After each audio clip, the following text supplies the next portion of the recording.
Hola, buenas tardes a todos y bienvenidos a este segundo webinar que organizamos en el marco del Grupo Operativo para la adaptación de los frutales de hueso al cambio climático.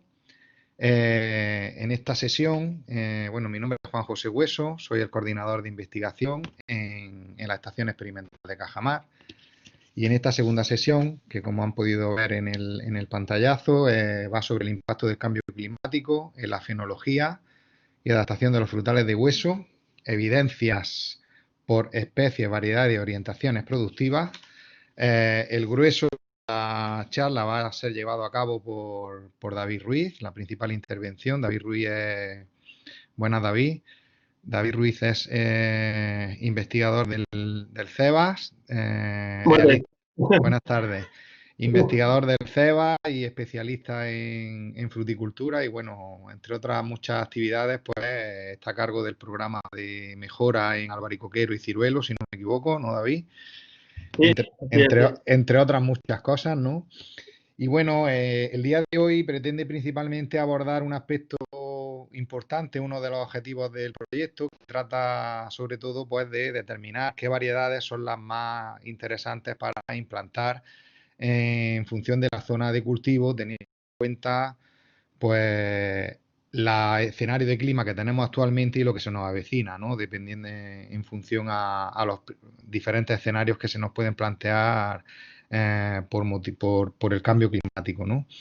Y bueno, pues al final se pretende pues, que se desarrolle una herramienta que permita pues, a los agricultores, a los productores, establecer cuáles son la orientación productiva que puede ser más favorable, considerando sobre todo pues, los riesgos que pueda, minimizar los riesgos que pueda haber de heladas y sobre todo también minimizar el impacto negativo que puede tener por las faltas de horas frío, que es uno de los principales problemas que estamos teniendo con fruta de hueso y sobre todo en zonas precoces.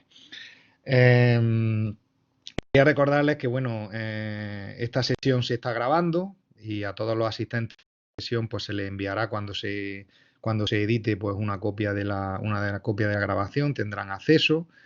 En principio le pedimos también que cierren por ahora los micros y la cámara para que la experiencia en principio sea mejor y no escuchemos ningunos ruidos extraños.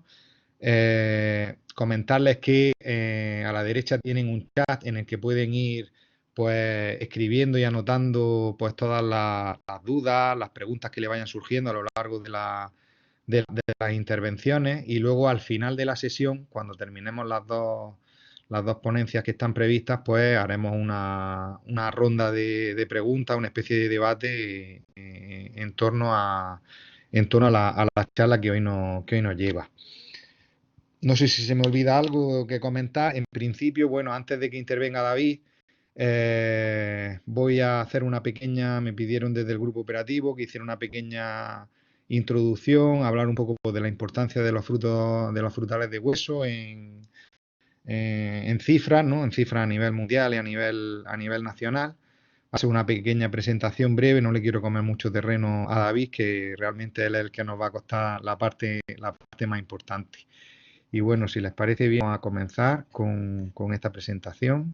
Muy bien, bueno, pues como les comentaba, va a ser una exposición breve pues, de las principales cifras, ¿no? Generales de lo que significa la fruta de hueso a nivel, a nivel global, ¿no? A nivel mundial y en concreto también a nivel nacional. Bueno, pues ahí pueden ver que pues a día de hoy, a nivel mundial, tenemos alrededor de unas 44 millones de toneladas de fruta de hueso que están repartidas en algo más de 5 millones de hectáreas y de las principales especies, el melocotón, incluida la nectarina, la que es más importante ya que aglutina más de la mitad de la producción total de fruta de hueso a nivel mundial. Sin embargo, pues por superficie de cultivo el ciruelo es el que más superficie aglutina, aunque como digo, el melocotón es el más importante desde el punto de vista de producción. En cuanto a los principales países productores, bueno, el principal actor con diferencia es China, seguido de Turquía, Italia, Estados Unidos y España. China representa casi la mitad de la cosecha mundial de fruta de hueso y es el líder tanto en melocotón como en ciruelo. Y bueno, Turquía es el líder en lo que sería cereza y albaricoque. En cuanto a las importaciones y exportaciones, Alemania es el principal mercado mundial para la fruta de hueso, importa más de medio millón de toneladas de fruta al año. Le siguen en importancia pues Rusia, China, que es un productor muy importante, pero que también tiene una importante importación, sobre todo en cereza, y también Francia y el Reino Unido. El mayor exportador mundial de fruta de hueso es España y, como pueden ver aquí en el gráfico de la derecha, a mucha distancia casi triplica los niveles de exportación del segundo país en el ranking, que es Italia. Y como pueden ver, pues prácticamente las 3/4 partes de lo que exportamos es melocotón, nectarina y paraguayo principalmente. De todas formas, esto lo veremos también un poquito más adelante con detalle. Cuando hablamos de la situación nacional, vemos que en los últimos 25 años, lo podemos ver aquí en la barra de color azul, se observa que la superficie de fruta de hueso en España está en torno a los 135, 145 mil hectáreas. En los últimos años la tendencia está siendo a reducir un poco la superficie, porque esto se debe principalmente a que se está reconvirtiendo parte del sector, sobre todo de la zona más temprana, por los problemas que está habiendo en cuanto a exceso de oferta, ¿no? En algunas épocas del año.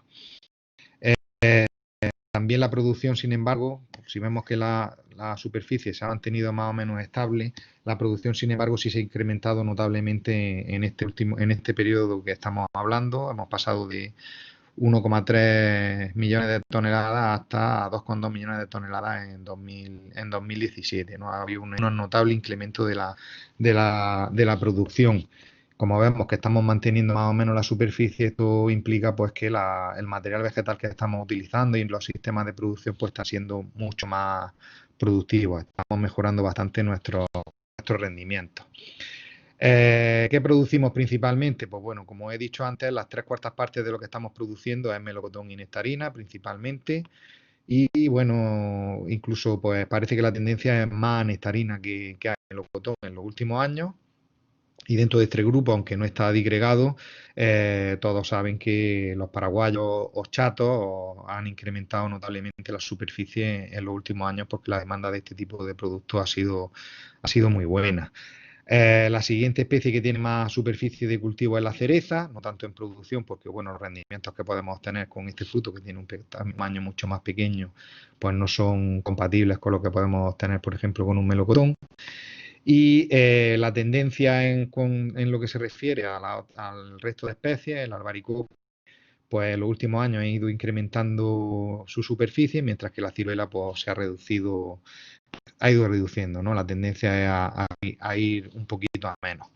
En cuanto a la distribución de esta superficie y principalmente de la producción de fruta de hueso por comunidades autónomas, pues vamos a ver que se produce fruta de hueso en muchas zonas climáticas de nuestra geografía, lo que hace pues que tengamos un calendario de producción bastante amplio y eso pues nos confiere una ventaja competitiva muy importante, pues estamos ofertando al sector, a los consumidores pues durante una ventana temporal bastante amplia, que puede ir pues desde el mes de abril hasta el mes de octubre, incluso noviembre.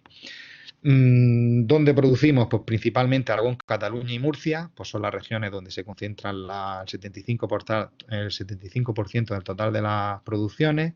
Y por especie, Aragón lidera en lo que es el melocotón y Cataluña lideraría la producción de nectarina, Murcia es líder en albaricoque y bueno, Extremadura, que sería la lisa, es líder en la producción de ciruela y cereza.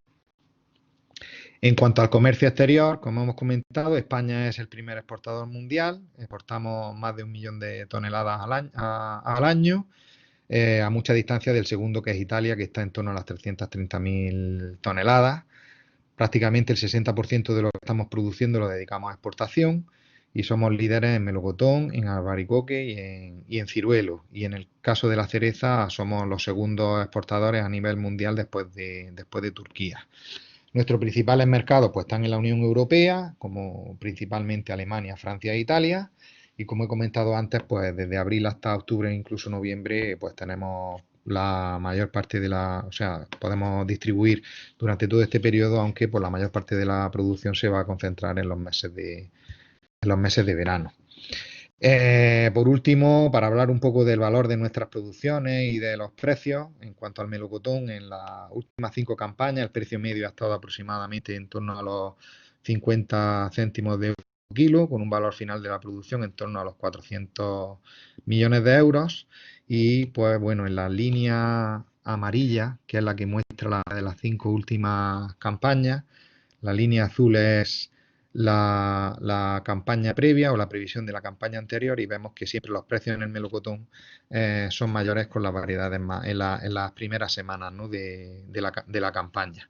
En el caso de la ciruela, el precio es más alto, estamos en torno al €1,5 de media en las 5 últimas campañas, y se pueden obtener hasta precios de 4 euros kilo en las campañas, en la fruta más temprana, y el valor de la producción supera los 150 millones de euros al año. En el caso del albaricoque, el precio medio de las últimas 5 campañas está en torno a los 60 céntimos por kilo, y con una máximos que pueden llegar al euro en los meses de abril y julio, un valor de la producción en torno a los 90 millones de euros. Y por último, pues la ciruela se paga algo menos, está en torno a los 56 céntimos por kilo, y al contrario de las especies que hemos visto anteriores, los precios más altos se están obteniendo sobre todo al final de la campaña, más que en la fruta más temprana, con un valor de final de la producción en torno a los 84 millones de euros. Y bueno, para terminar, algunos aspectos que, bueno, seguro que todos los que estáis conectados y que tenéis familiarizados con el sector de la fruta de hueso, pues veis.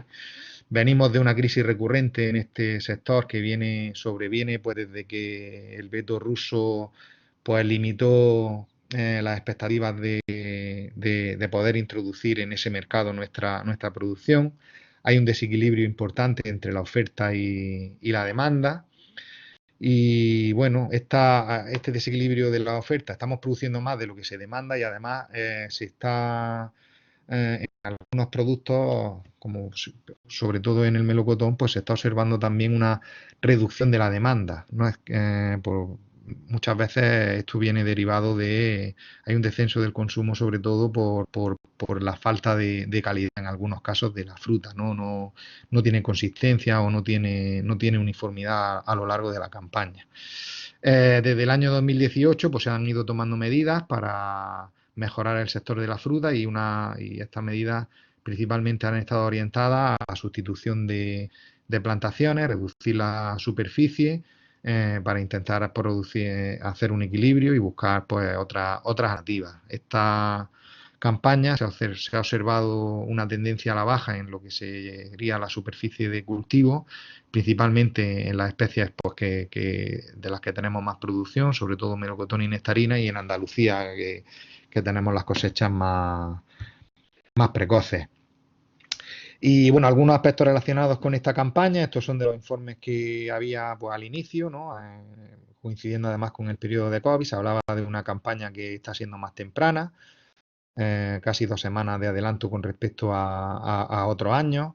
Esto pues cada vez va a ser más frecuente, es decir, que tengamos mucha variación en cuanto entre años, en cuanto a las fechas de recolección, que viene motivado por estas circunstancias, ¿no?, del cambio climático. No es habitual que haya unos cambios tan bruscos en episodios previos. Y luego, pues, también la demanda de fruta durante este periodo de confinamiento pues, ha sido elevada, y eso ha hecho pues, que los precios al inicio hayan sido buenos, y luego pues, también los lineales incluso de los supermercados pues, han tenido fruta antes de tiempo. Parece que se esperaba una menor producción en esta campaña, y también el hecho de que en regiones más frías habría habido una ralentización de la producción, pues está contribuyendo a que haya una cierta, parece, descongestión de la oferta. Es decir, el hecho de que haya habido un poquito más de precocidad en las zonas tempranas y que en las zonas más frescas la maduración se haya retrasado, pues ha dilatado lo que sería la cantidad de fruta a lo largo de la campaña, y eso pues siempre es bueno. Y bueno, en principio nada más, esto era un poco la introducción que queríamos dar desde Cajamar y que nos habían solicitado desde el grupo. Y ahora, pues David, si te parece, pues doy paso y ya nos pone al día un poco pues de la ponencia, ¿no? Que como he comentado antes nos va a hacer en relación a las orientaciones productivas, las variedades y las especies que pueden ser las del futuro, ¿no? Cuando quieras, David. Muy Tienes bien, 40 tienes 45 minutillos, ya te iré yo avisando de cómo vas de tiempo. estupendo. Muy bien, bueno, pues en primer lugar, muy buenas tardes a todos los asistentes.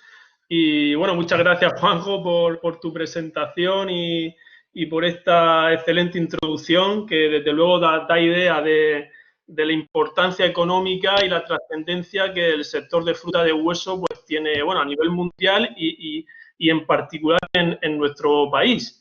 Y bueno, repito que muchas gracias a todos los participantes de este webinar. Bien, en esta charla, en este webinar, voy a tratar un tema crucial para el sector de producción de fruta de hueso, considerando el contexto actual de cambio climático en el que nos encontramos y que sin duda pues supone un gran reto para la sostenibilidad y rentabilidad del sector, que yo pienso que son las dos palabras clave, ¿no? de la producción de fruta de hueso, rentabilidad y sostenibilidad. Eso son lo que tenemos que intentar mantener en los escenarios que se avecinan de cambio climático. Como indica el título de esta jornada, en este webinar trataré de plantear y compartir con vosotros algunas consideraciones sobre el impacto del cambio climático en la producción de fruta de hueso, especialmente en lo relativo a sus consecuencias en términos de adaptación. Y lo que es fundamental en lo que se refiere a la toma de decisiones en cuanto a orientaciones productivas, es decir, al momento decisivo de la elección varietal para una determinada zona de producción, con unas determinadas condiciones climáticas. Bien, para favorecer el desarrollo de la ponencia, me vais a permitir que comparta con vosotros una presentación de diapositivas que va a facilitar su seguimiento y, por supuesto, a la finalización de la misma, pues tendremos tiempo, como comentaba Juanjo, para un tiempo de debate y de cuestiones que, bueno, que intentaremos resolver. A ver, voy a compartir la presentación.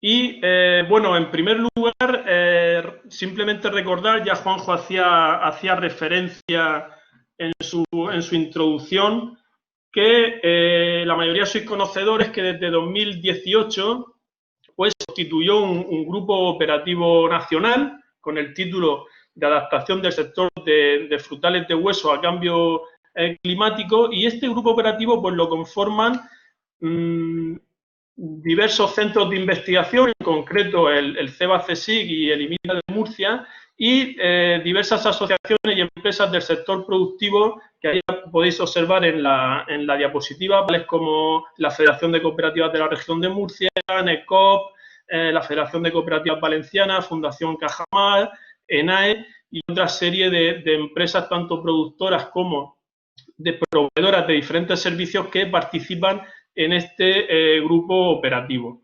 El objetivo de este grupo operativo es desarrollar estrategias y herramientas que minimicen el impacto del cambio climático en la producción de fruta de hueso.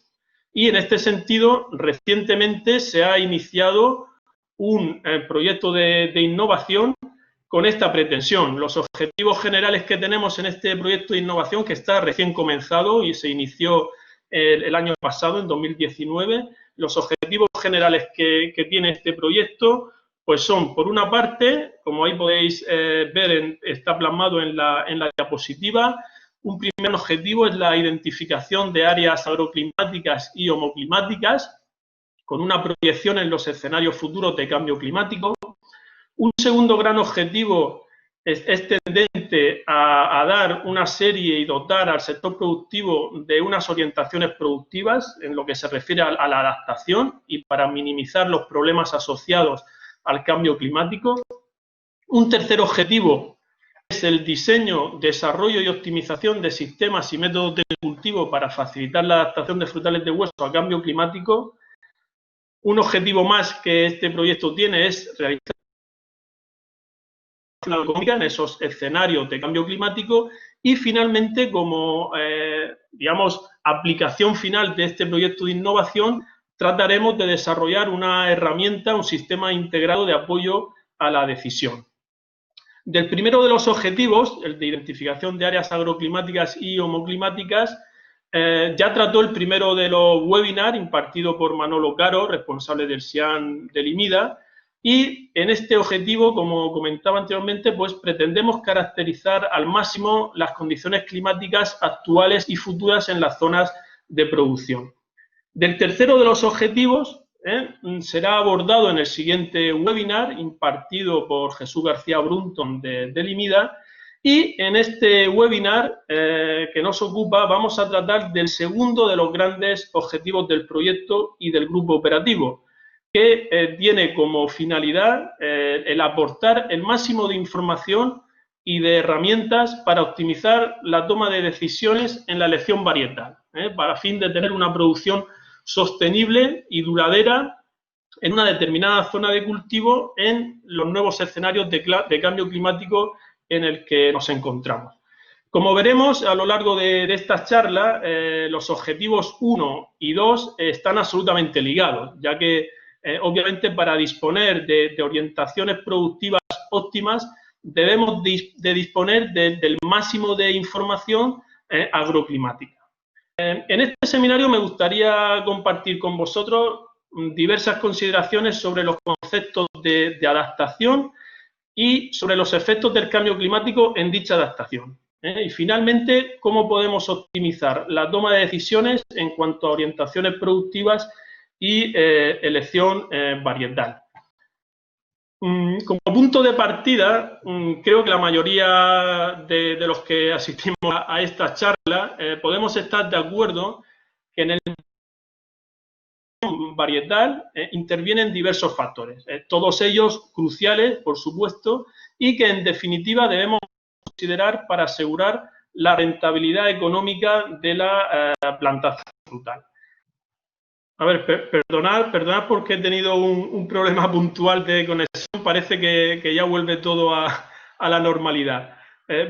Bueno, os estaba comentando que entre los factores, esos factores cruciales que intervienen en la elección varietal, tenemos unos factores asociados a la producción, que he comentado justo antes de ese corte, y también unos factores relativos a la comercialización, como es, lógicamente, la fecha de maduración de la variedad, su calidad en lo relativo a el pulpa, calidad gustativa, calibre, firmeza, actitud post cosecha, todos ellos son factores asociados a una adecuada comercialización que indudablemente van a influir en el precio y en la rentabilidad económica de esa variedad.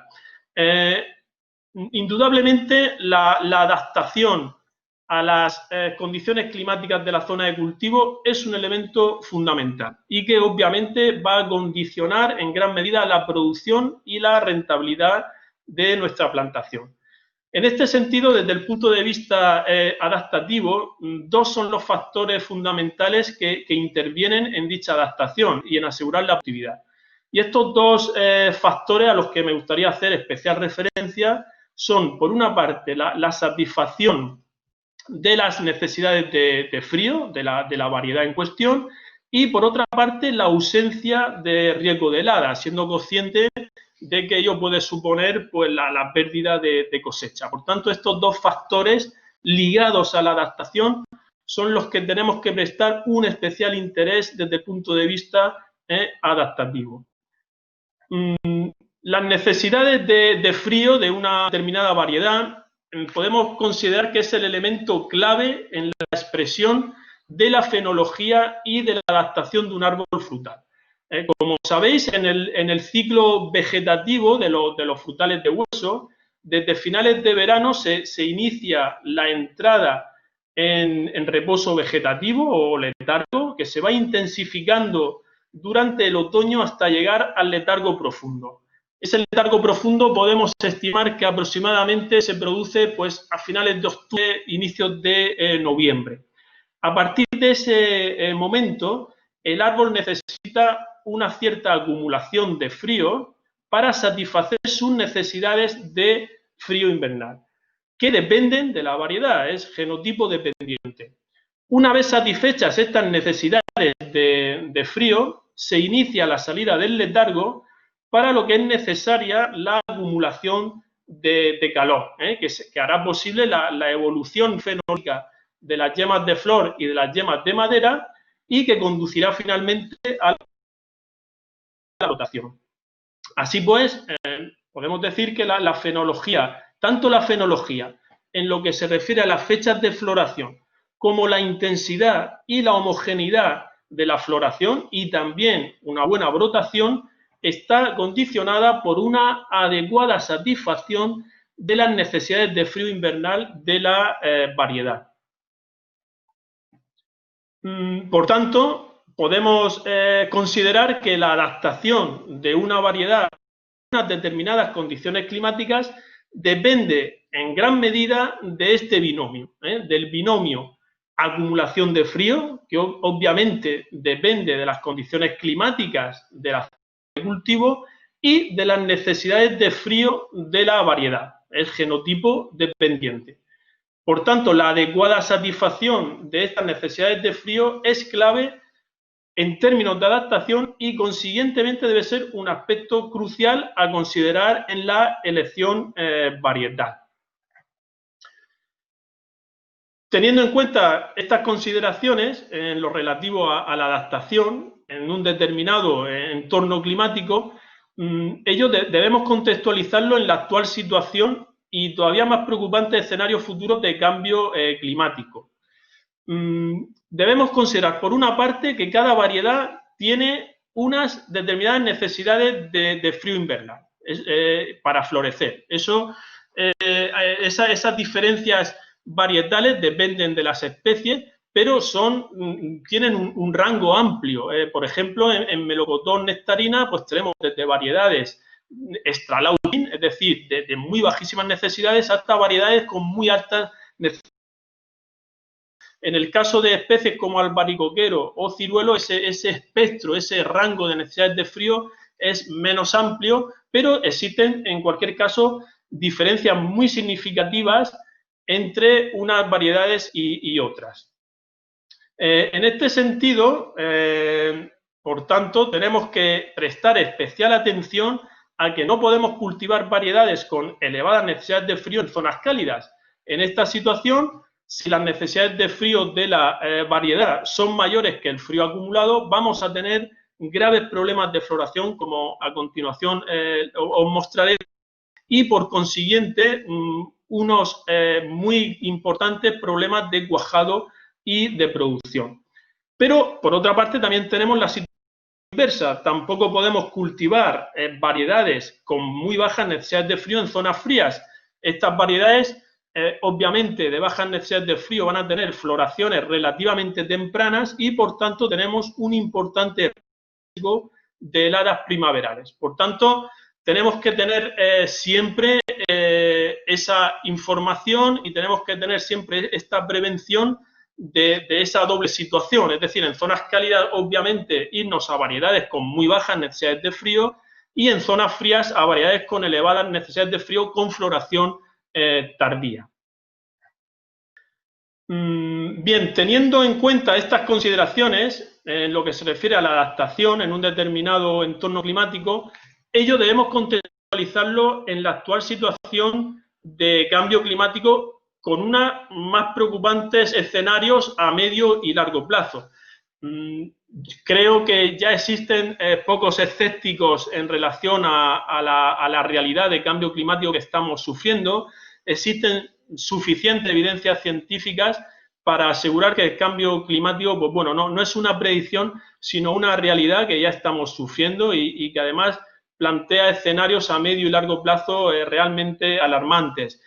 Diversos estudios de instituciones como la NASA, como el Panel Intergubernamental por el Cambio Climático, bueno, pues han mostrado estos últimos años múltiples estudios que certifican esta situación con un alarmante incremento de las temperaturas actuales respecto a las pasadas y con predicciones a medio y largo plazo que pueden situar entre 2 y 4 grados este incremento medio de las temperaturas. En estas gráficas del panel intergubernamental de cambio climático podemos ver de forma muy visual estas preocupantes predicciones en torno a un incremento de 2 grados con los modelos más conservadores y de hasta 5 o 6 grados con los modelos más pesimistas, y es una situación. A ver, continúo, perdonad que ha habido un pequeño corte de nuevo en la conexión. A nivel nacional, la situación es similar. Los informes de AEMET, de la Agencia Española de Meteorología, fijan igualmente estas predicciones de incremento de temperaturas entre 2 y 4 grados de incremento, según los escenarios más o menos conservadores o pesimistas, y que indudablemente pues, van a tener graves consecuencias, especialmente en las actuales zonas cálidas, como puede ser el Valle del Guadalquivir o el sureste español.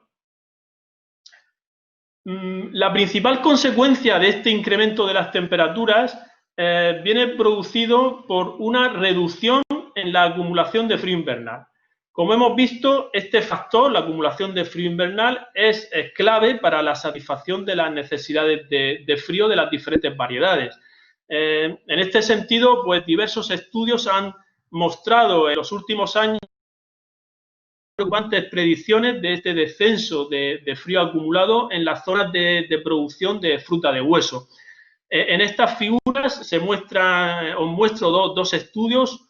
Uno primero, este de la izquierda, que es un estudio realizado a nivel europeo por el grupo de Eike Luedelin, y en el que podemos apreciar ese significativo descenso del frío acumulado, aquí expresado en porciones de frío, y podemos observar cómo especialmente en el entorno mediterráneo es donde se prevé ese descenso más acusado en la acumulación de frío.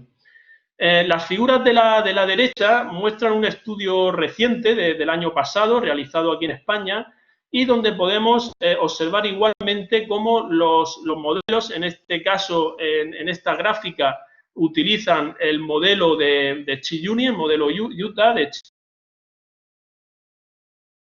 y vemos que es especialmente preocupante, efectivamente, en las zonas cálidas tradicionales de producción de fruta de hueso, y en ella podemos observar cómo en un escenario a 2050 pues podemos observar cómo se produce una significativa descenso de esta acumulación de frío.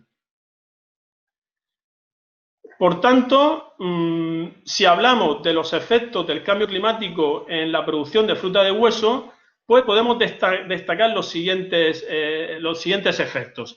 En primer lugar, ese aumento de las temperaturas al que acabo de hacer referencia y que indudablemente efecto.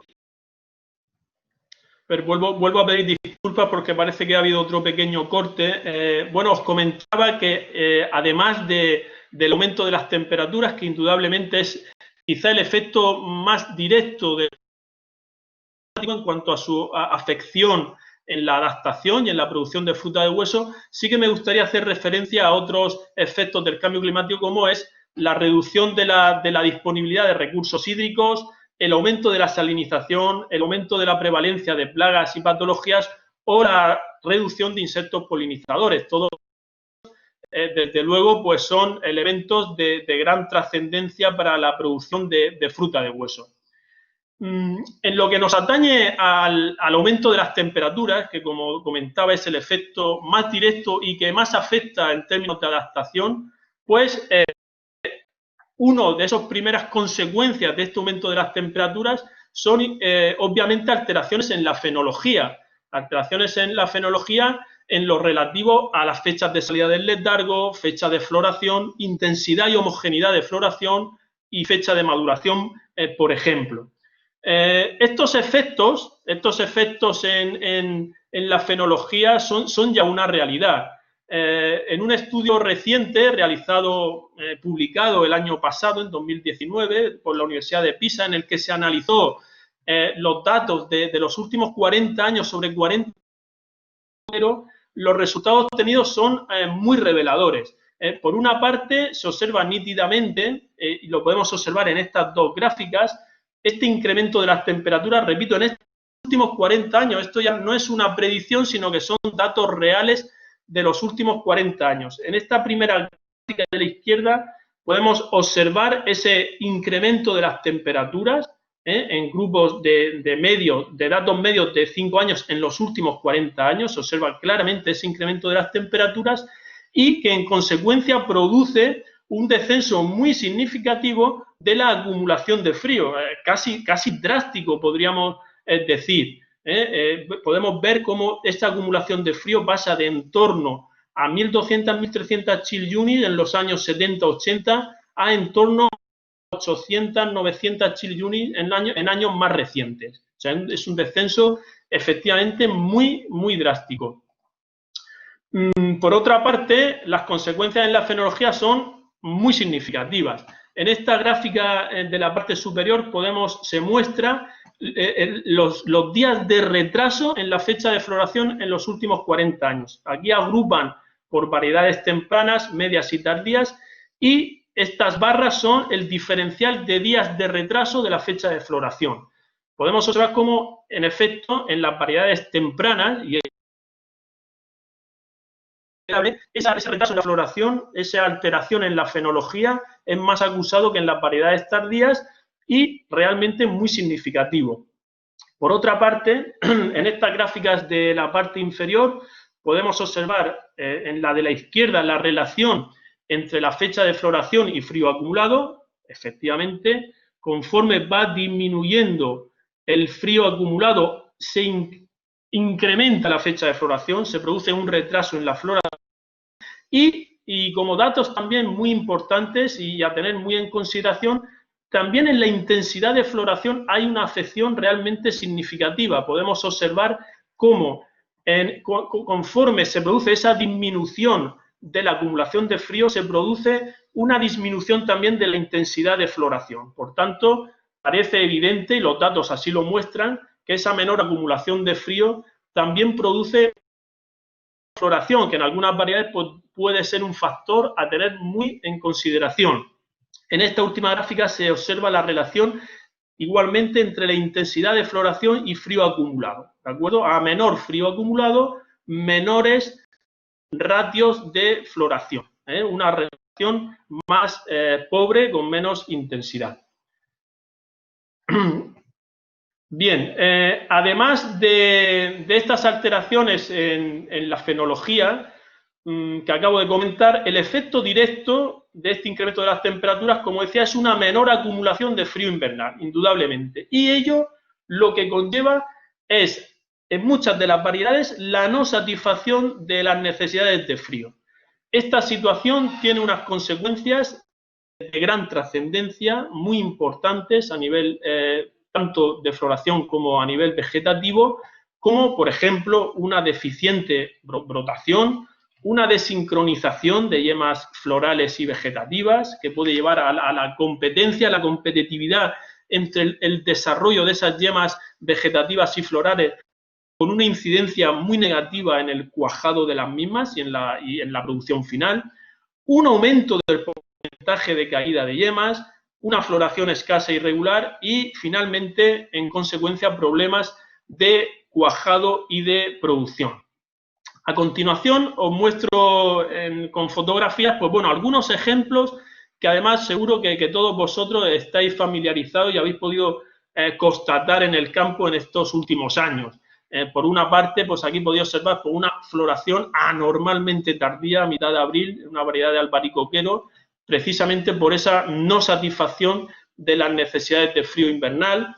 Por otra parte, también estamos asistiendo estos últimos años a importantes problemas vegetativos. Aquí vemos algunos ejemplos de ramas que no se visten vegetativamente, todo ello asociado a la no satisfacción de las necesidades de frío y, tal como comentaba entre los efectos, también esa desincronización entre las yemas florales y yemas vegetativas y una pérdida de uniformidad, una uniformidad que lleva, pues bueno, a que tengamos frutos ya cuajados y yemas florales todavía en desarrollo con flor abierta, que acarrea, pues, como sabéis, pues graves consecuencias en términos de producción. También debemos reseñar que el cambio climático incide en una mayor prevalencia de eventos extremos, tales como sequía, como inviernos anormalmente cálidos o una mayor prevalencia de heladas puntuales. Bien, en este contexto, aquí podemos ver lo que me refería de las heladas. Bueno, todos asistimos pues casi todos los años a multitud de noticias de pérdidas de gran valor económico por heladas y, por tanto, este factor debe de ser considerado indudablemente en el momento de la elección varietal en función del área de cultivo donde vayamos a implantar la variedad. Bien, decía que en este contexto en el que acabo de comentar, tanto de esos conceptos de adaptación como en el actual contexto de cambio climático, pues bien, siendo conscientes del reto que supone el cambio climático para la sostenibilidad, se pone en marcha el proyecto de innovación que al inicio de la charla hacía referencia, de adaptación del sector de frutales de hueso a cambio climático. Ya hemos comentado que uno de sus objetivos fundamentales es dotar al sector productor de la máxima información y de las herramientas eficientes para la toma de decisiones en cuanto a orientaciones productivas desde un punto de vista de adaptación en las condiciones climáticas actuales y futuras. En este sentido, las dos principales líneas de actuación en cuanto a orientaciones productivas se refiere, desde el punto de vista adaptativo, pues bueno, lo podríamos resumir en estas dos. Por una parte, en zonas cálidas debemos basarnos en la utilización de variedades de muy bajas necesidades de frío invernal. Ya estamos constatando estos últimos años esta situación de cada vez menos acumulación de frío invernal y, por supuesto, en zonas cálidas, en zonas límite de acumulación de frío, esta situación va a tener una tendencia negativa y, por tanto, en estas zonas cálidas debemos basarnos, debemos orientarnos en utilizar variedades de muy bajas necesidades de frío.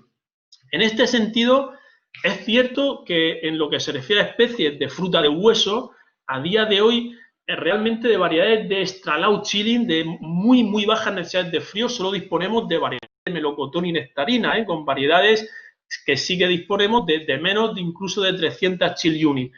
Por tanto, debemos trabajar en esta línea, tanto desde los programas de mejora genética, en los que estamos desarrollando programas de mejora, pues es un objetivo que tenemos fundamental. En nuestro caso, por ejemplo, en el CEBAS, tanto en el programa de albaricoquero como en el que desarrollamos coordinado con el de Citu.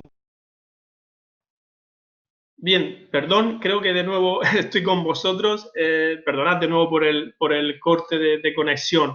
Sí, comentaba que además de esta primera de las líneas de actuación, de utilización de variedades de muy bajas necesidades de frío, la segunda gran línea de actuación y en lo que estamos abordando con una, en fin, mayor esfuerzo en este proyecto de innovación y en este grupo operativo, es el establecimiento de grupos varietales de acuerdo a sus necesidades de frío invernal, a fin de facilitar la elección varietal en los escenarios climáticos actuales y futuros. Bien, en este sentido, en el que estamos desarrollando, plantea diferentes líneas de acción que estamos abordando en el proyecto y que se sintetizan en las que aquí he plasmado en esta diapositiva. Por una parte, como comentaba, introducción y evaluación de nuevas variedades de bajas necesidades de frío. Por otra parte, muy importante, el determinar las necesidades de frío en variedades en las que no tenemos información. Este es un asunto crucial porque todos sabéis que, bueno, en la oferta varietal actual, pues es un elemento en el que falta realmente mucha información, lo relativo a las necesidades de frío de las nuevas variedades que se ponen en el mercado. Y es un elemento, como estamos comentando, crucial. Por otra parte, otra línea de acción también del proyecto es la validación y optimización de nuevas herramientas biológicas para determinar estas necesidades de frío y de ruptura del letargo. Como comentaba, importantísimo el establecimiento de grupos varietales por especie en términos de adaptación por necesidades de frío invernal y riesgo de heladas. Otra línea de acción de gran importancia es la modelización que se va a producir en estas alteraciones de la fenología en los nuevos escenarios, a fin de poder predecir a corto, a medio y largo plazo cuál va a ser esa fenología, esas fechas de floración que va a tener una incidencia, por ejemplo, en la maduración. Y, por último, otra línea de acción del proyecto es el establecimiento de una red de parcelas de monitorización en diferentes condiciones climáticas que nos están permitiendo evaluar las diferentes afecciones y fisiopatías provocadas por la falta de adaptación. Pasa, Juanjo, por favor, gracias. Sí que es importante ser consciente que las necesidades de frío es un tema complejo, y que a día de hoy todavía existen importantes incertidumbres a nivel científico. Por ejemplo, tenemos, bien, decía que estas cuestiones pendientes de resolver y que tenemos incertidumbres, aparte de la falta de información de necesidades de frío, es también la optimización de estos métodos de cuantificación del frío, que ahora veremos que hay todavía cierta, bueno, pues controversia, y también los protocolos para cuantificar las necesidades de frío de las diferentes variedades. Y también, por otra parte, validar estas necesidades de frío de las variedades en diferentes entornos climáticos, para ver si efectivamente esos datos son robustos en cuanto a necesidades de frío. Pasa, Juanjo, por favor. En cuanto a lo que comentaba de los modelos de cuantificación del frío, simplemente hacer referencia a los principales modelos que usualmente se utilizan y dar alguna indicación. Tenemos tres modelos que tradicionalmente se han utilizado. El modelo Richardson de horas bajo 7 grados, que bajo nuestro punto de vista debe ser desechado. Este modelo de horas bajo 7 grados, sobre todo en entornos cálidos, no es en absoluto recomendable, porque en nuestras situaciones tenemos multitud de situaciones de horas entre 8 y 16 grados que este modelo no las contempla. Tenemos el modelo Utah del Chill Unit, que es un modelo que sí que incorpora una cuantificación del frío acumulado en función de rangos de temperaturas.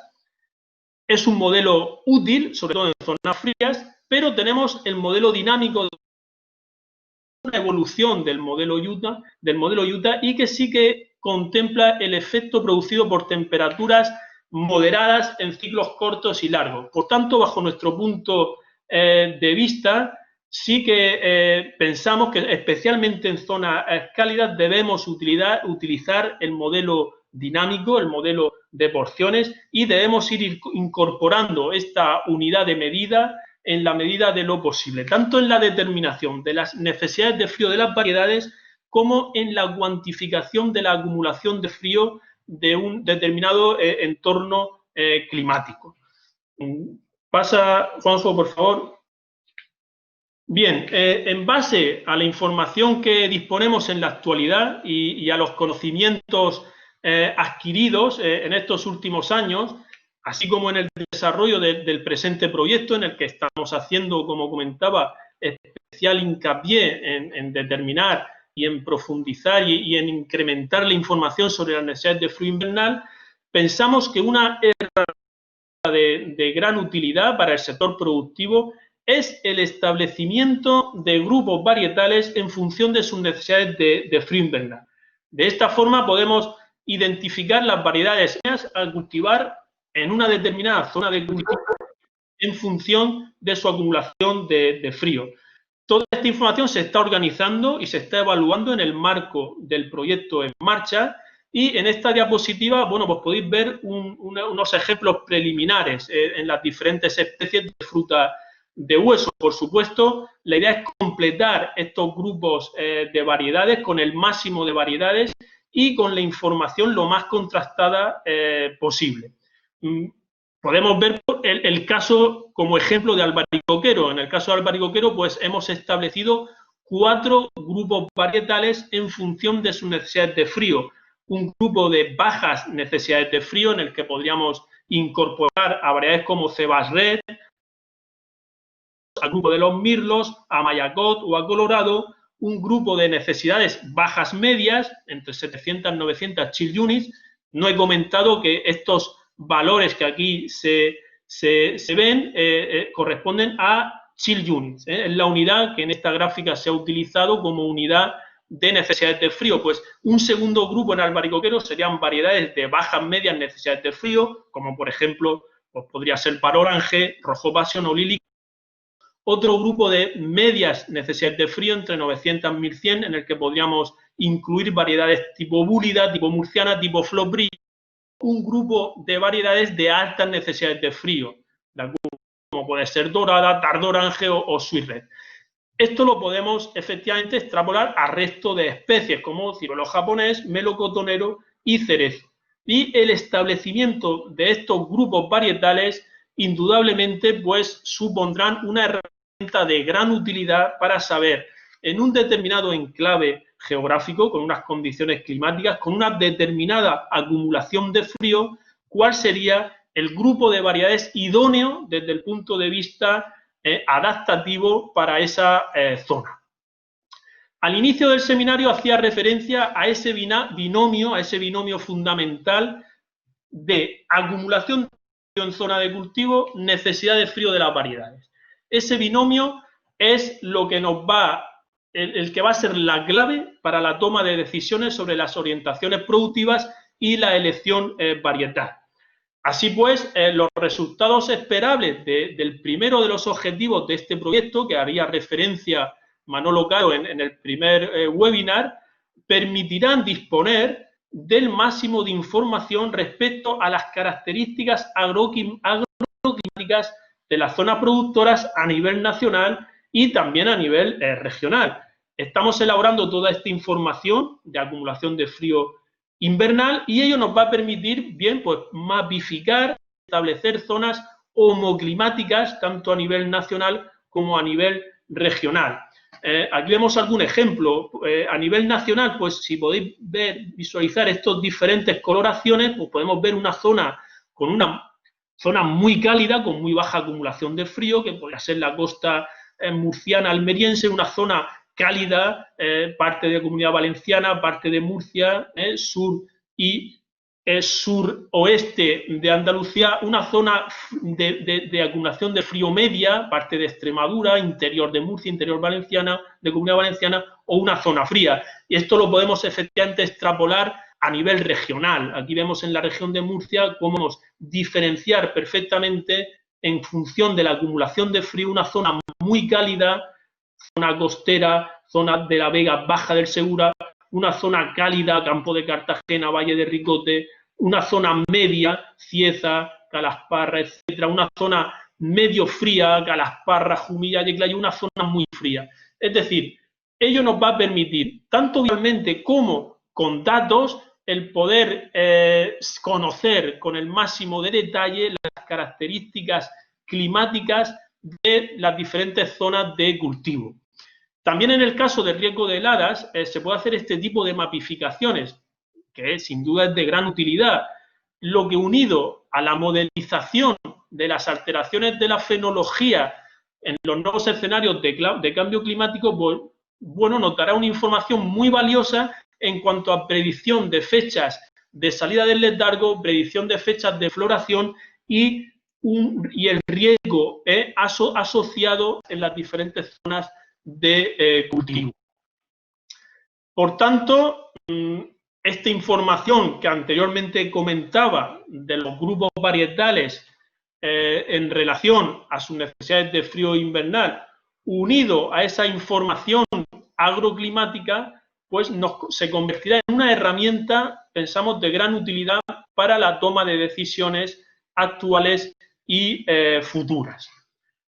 Finalmente, el proyecto lo que permite en última instancia desarrollar es implementar toda esta información, tanto agroclimática como a nivel de especie y de variedad en cuanto a sus necesidades de frío invernal y su capacidad de adaptación, todo ello implementarlo a través de un sistema integrado de apoyo a la decisión, es decir, desarrollar un software, una aplicación online que permita al usuario el análisis de Big Data, o sea, de todos los datos disponibles a nivel geográfico, agroclimático y varietal en las condiciones actuales y escenarios futuros y, por tanto, que nos permita optimizar la toma de decisiones a nivel de especie, de variedad, de localización y de manejo agronómico. En definitiva, esta herramienta, que será, digamos, el fin último del proyecto y la aplicación final, nos permitirá ubicar nuestra localización en esa aplicación online y que este software, este sistema de apoyo a la decisión, nos proporcione la información relativa a las condiciones agroclimáticas de esa localización y a la recomendación de los grupos varietales más idóneos desde el punto de vista de adaptación y también algunas indicaciones de manejo agronómico para minimizar el impacto de cambio climático. Y bueno, hasta aquí la presentación, espero no haberme alargado mucho, pido disculpas de nuevo por esos pequeños cortes en la conexión y a partir de este momento pues quedo a vuestra disposición para el debate o las cuestiones que tengáis. Juanjo. Muy bien, David. Muchísimas gracias. La verdad que hemos tenido los duendes, como decía yo antes, de la informática y de internet, pues te han jugado una mala pasada, porque la experiencia tuya de conexión, la verdad que no ha sido muy buena y ha habido cortes. La suerte es que hemos resuelto, vamos, se ha resuelto rápidamente los cortes y no se ha perdido la continuidad. También, bueno, darte las gracias por tu magnífica presentación, que además te ha ajustado muy bien al tiempo. Tenemos un tiempo interesante para poder resolver las diferentes cuestiones que pueden plantear a través del chat. Animo a los participantes a que hagan y planteen dichas cuestiones. Ya tenemos aquí algunas preguntas que te voy trasladando, David, y vamos a ir abriendo el debate. ¿De acuerdo? Muy bien. En primer lugar, María Encarnación Velázquez comenta que en función de qué modelo se va a hacer la zonificación y las necesidades de cada variedad, si se va a utilizar el modelo de Utah o el modelo dinámico. Bien, tal como he comentado, efectivamente, el modelo Richardson lo hemos directamente no tenido en consideración y en el proyecto, con los datos que estamos trabajando, vamos a considerar los dos modelos, el modelo Utah y el modelo dinámico, pero tal como he comentado, vamos a focalizar, a prestar una mayor valorización a los datos del modelo dinámico. Seguimos considerando que y así es la experiencia de estos últimos años y la información que vamos atesorando, de que el modelo dinámico es el modelo a día de hoy más adecuado, es una evolución del modelo Utah y es el que tenemos que a día de hoy utilizar. Que duda cabe que lo idóneo, y también en ello estamos trabajando, es intentar optimizar estos modelos, especialmente en nuestras condiciones. Pero a día de hoy, con los modelos que disponemos, pues el modelo dinámico de porciones es el que pensamos que da una mayor robustez tanto a la mapificación de la acumulación de frío como cuando lo utilizamos para determinar las necesidades de frío de las variedades. O sea que, en ese sentido, la respuesta es que el modelo dinámico es el que tenemos que utilizar dentro de lo posible. Sí, comentarte que en la sesión previa que hizo Manuel Caro, pues hacía un análisis y un estudio también de estos modelos, ¿no? Y vamos, y lógicamente, pues lo que tú comentas, el modelo de Utah va muy bien cuando estamos en zonas frías. Eso es. pero el modelo de Utah en las zonas cálidas no, pues no es tan preciso y sin embargo el modelo de porciones funciona muy bien en en Sí, todas las zonas. Entonces es lógico que sea el modelo a plantear. sí, Aquí este es un tema. Antonio Sí, Perdomo, no, decía Juanjo que es un tema, como comentaba en la charla, un tema complejo en el que todavía, digamos, en la comunidad científica no existe, digamos, una unanimidad o por lo menos sí que se está intentando mejorar este modelo, que es un modelo del año 87, es decir, que es un modelo que obviamente es preceptivo de mejora, ¿no? Pero sin duda el modelo dinámico sí que es un modelo que contempla esa alternancia de temperaturas moderadas que en nuestras zonas cálidas es muy habitual y por tanto es el modelo más idóneo a día de hoy. ujú. Bueno, comenta María Encarnación que parece que es tinerfeña o chicharrera, que dice que el modelo dinámico en Tenerife es el más adecuado también y que Richardson se va. Es lógico, en Sí, Tenerife pues tenemos un clima. Y luego también un poco en esta línea, Antonio Perdomo, que parece ser que bueno, que en los archipiélagos están interesados también en la producción de fruta de hueso. Comenta que bueno, pues en el trabajo y en el estudio que estáis realizando, pues no sabe si el clima de la isla, tanto Canarias como Baleares, está contemplado en el estudio. Entiendo a priori que, bueno, no son zonas sí, principalmente productoras, pero entiendo que probablemente las herramientas que se estén desarrollando con los datos de clima de esas zonas, pues se podrán aplicar, ¿no? efectivamente, tiene razón Antonio en que tanto Baleares como Canarias no se han incluido a priori en el proyecto, indudablemente por la razón de que no son zonas desde el punto de vista de producción de fruta de hueso de una cierta relevancia, entonces no se han incluido, pero en cualquier caso, como tú comentas, Juanjo, los resultados que se obtengan en este proyecto van a ser perfectamente extrapolables a las condiciones climáticas que tengan tanto en Baleares como en Canarias. Entonces, bueno, en ese sentido, por supuesto, toda la información que se derive del proyecto pues va a tener allí también una gran utilidad. Muy bien. ¿Alguna pregunta más que hay por aquí? Lorenzo León del IFAPA nos habla lo interesante que ha sido tu charla y nos comenta que respecto a las posibilidades de las nuevas variedades que tienen bajas necesidades de horas frío, ¿cómo de fácil es la mejora para este carácter? ¿Cómo es la heredabilidad de este carácter? Y si habéis obtenido nuevos genotipos que tengan menores necesidades a partir de cruzamientos. Sí, efectivamente, Lorenzo apunta a un tema complicado. El tema del breeding, de la mejora genética hacia bajas necesidades, es sumamente complicado, pero sumamente complicado, sobre todo, aparte de que por la heredabilidad del carácter es compleja porque es poligénico, entran en juego multitud de genes que relacionados con la salida del letargo, con la floración, etcétera, con esas necesidades de frío. Es sumamente complicado porque tenemos unos límites, digamos, endógenos por especie. Es decir, en el caso de melocotonero apuntaba de que sí que tenemos variedades de extra low chilling que podemos utilizar en breeding, podemos utilizar en mejora para obtener nuevas variedades de melocotón, nectarina, de muy bajas necesidades de frío. Pero en el caso de albaricoque o ciruelo, por ejemplo, tenemos unos límites, o sea, tenemos el número de variedades disponibles para utilizar en breeding, en mejora con muy bajas necesidades, es muy limitado. Por tanto, eso hace más complejo la mejora en esta dirección. Nosotros, en cualquier caso, pues estamos utilizando en nuestros programas de mejora tanto estas variedades de muy bajas necesidades de frío como incluso algunas mutaciones. Esto es un tema interesante. Tenemos identificado algunas mutaciones en la dirección de bajas necesidades de frío, tanto en albaricoque como en ciruela, que también estamos utilizando en estos programas de mejora. Se están proporcionando resultados muy interesantes y efectivamente, como ahí apunta Lorenzo, sí que estamos consiguiendo algunas selecciones de más bajas necesidades de frío que los parentales.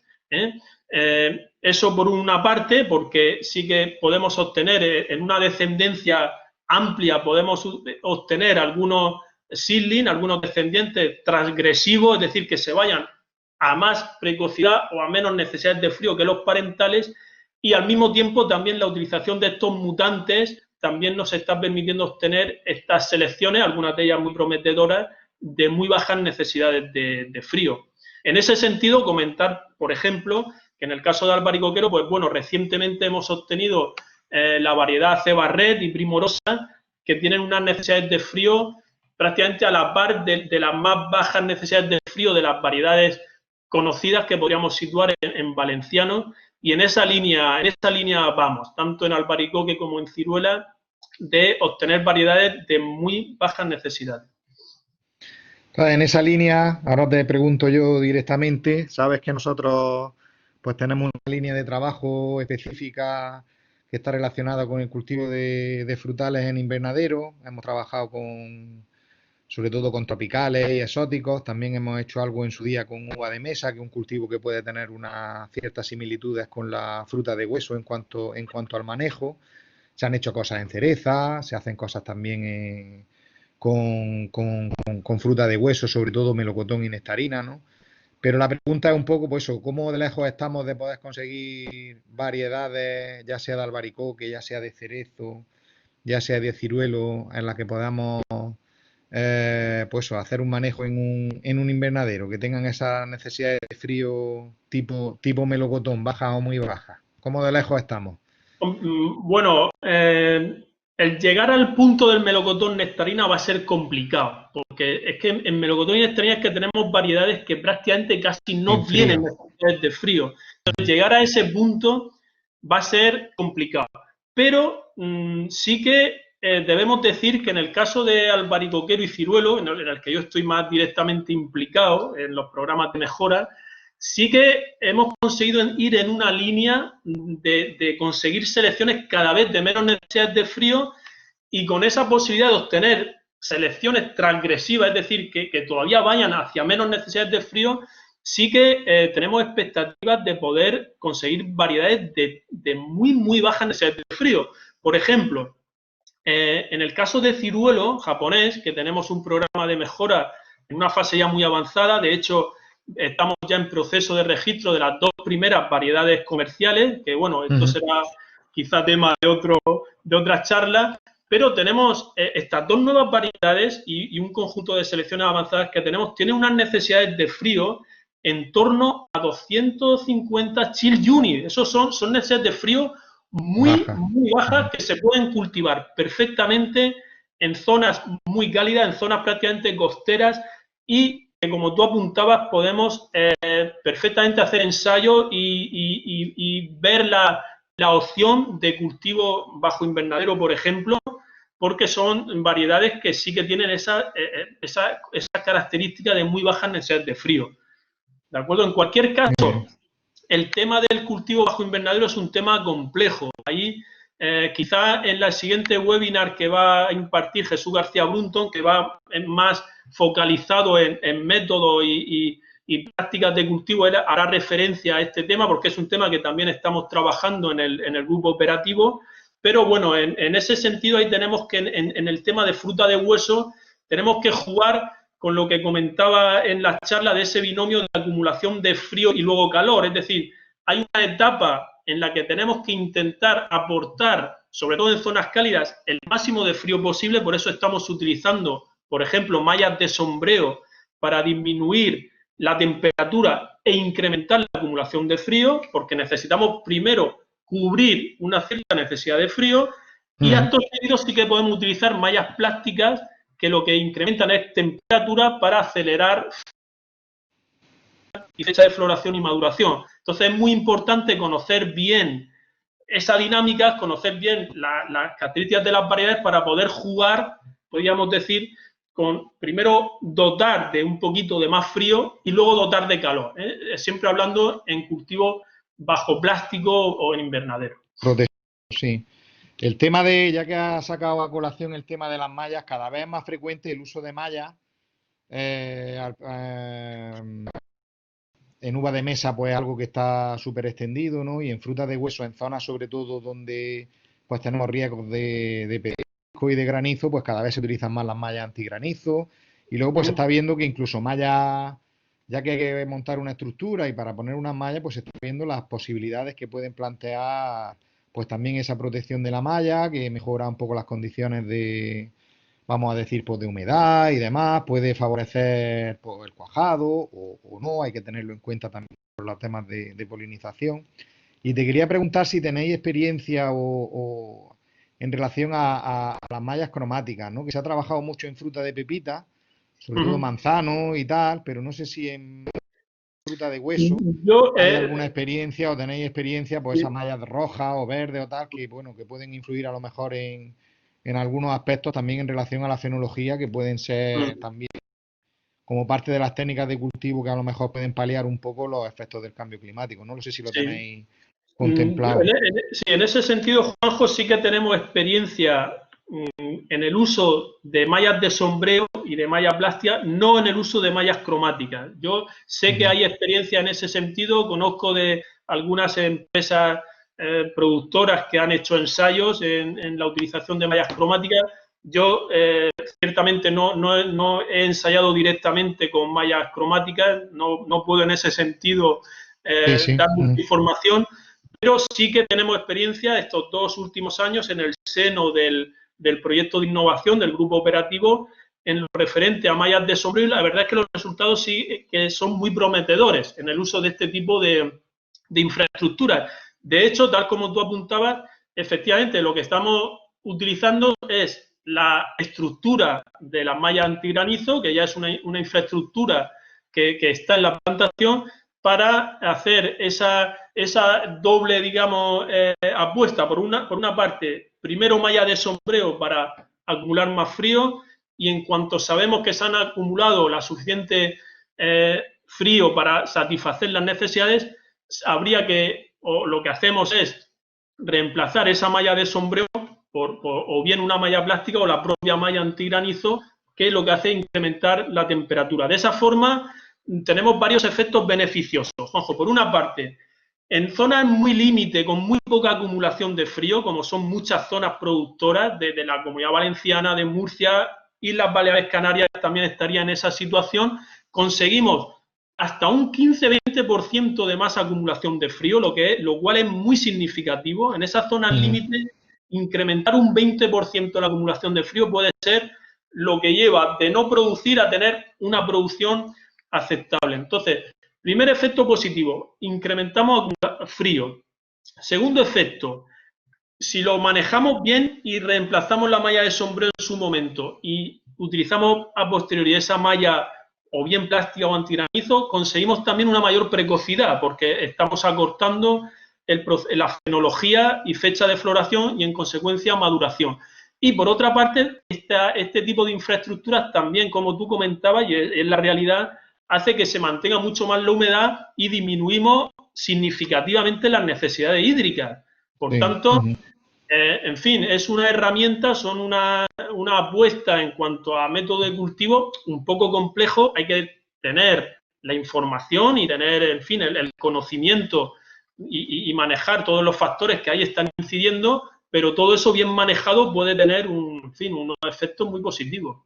Sí, además lo que tú comentabas del agua también es muy importante, porque como decías también al principio de la presentación, el cambio climático, uno de los aspectos también más relevantes es que la disponibilidad de agua es menor.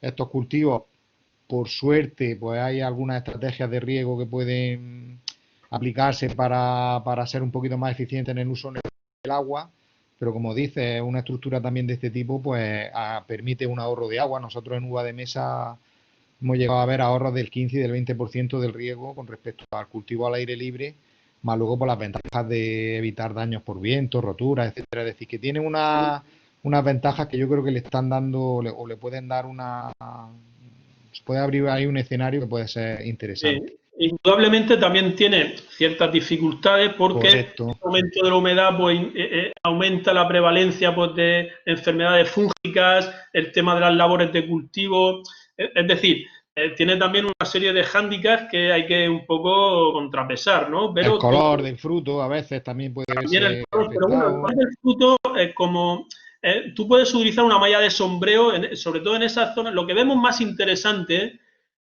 tal como comentaba, es en esas zonas límite de frío, que tenemos muchas zonas aquí en el Valle de Ricote, en el campo de Cartagena, en Murcia, en Almería, Valencia, en fin, Sevilla, Baleares, Canarias. En esas zonas límite, el incrementar ese 20% de frío con malla de sombreo es que puede ser muy determinante. Entonces, ahí es donde vemos quizá una mayor utilidad, aunque luego quites esa malla de sombreo y la reemplaces simplemente por tu malla antigranizo, ¿no? Que también se está imponiendo como una infraestructura cada vez más generalizada, ¿no? Entonces, eso sí que hará referencia, repito, Jesús García, en el siguiente webinar a este tipo de prácticas, porque las estamos ensayando, pero pensamos que pueden ser muy útiles. Y bueno, ya para terminar vamos a cerrar. Yo me estoy poniendo pesado, pero como es un tema que nos interesa mucho. En el webinar anterior, Manolo comentaba, y bueno, yo creo que teníais bastante ya avanzado el tema de la adaptación climática, el tema de las horas de frío, el tema de las heladas, estaba bastante bien establecido cuando ya se sabía que una variedad en una determinada zona podía ya tener acumuladas horas frío.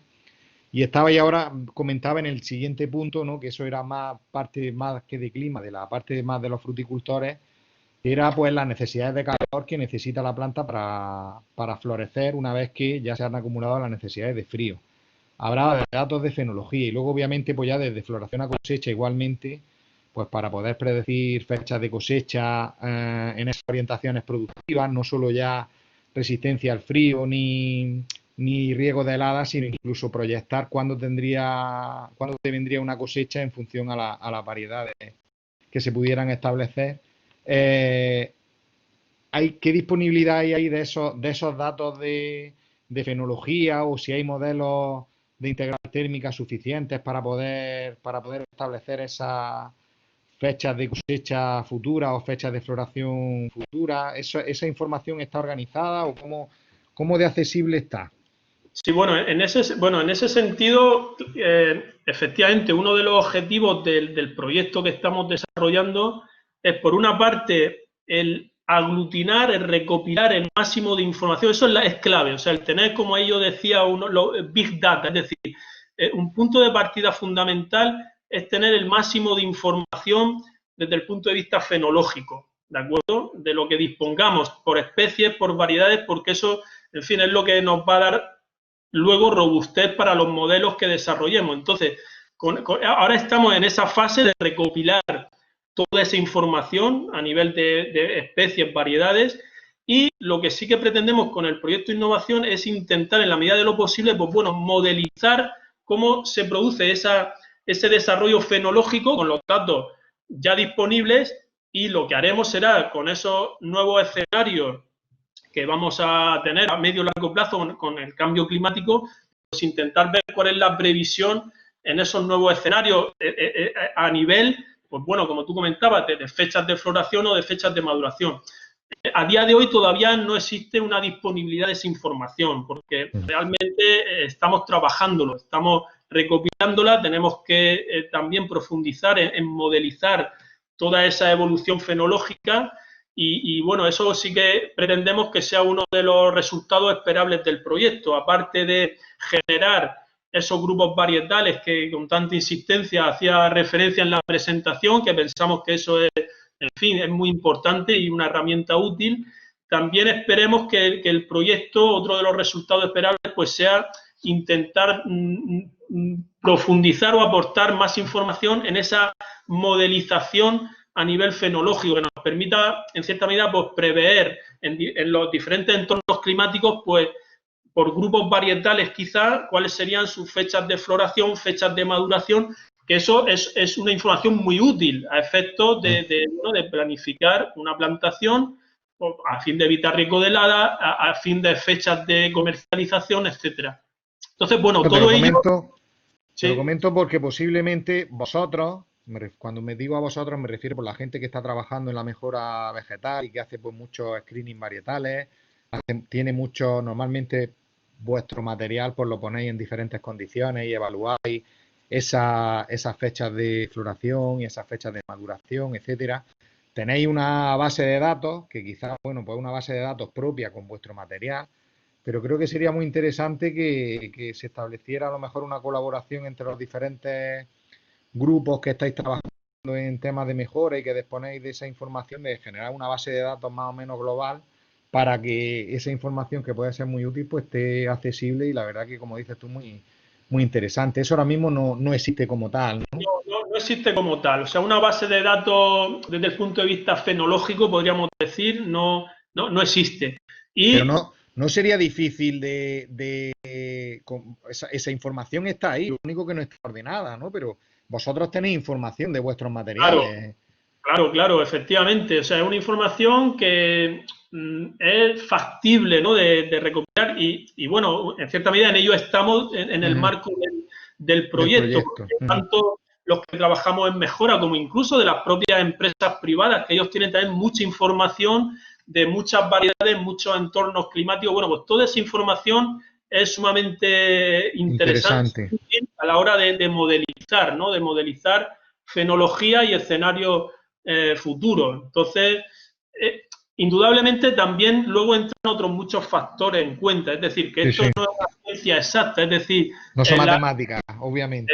no son matemáticas ni mucho menos, porque tanto la fenología como luego el ciclo de maduración de la fruta y fecha y tal, pues bueno, entran multitud de factores, tanto climáticos como de manejo agronómico, etcétera, en juego, ¿no? Pero Sí, sí. bueno, todo lo que se pueda aportar y bueno, y poner encima de la mesa en ese sentido, pues será útil, desde luego.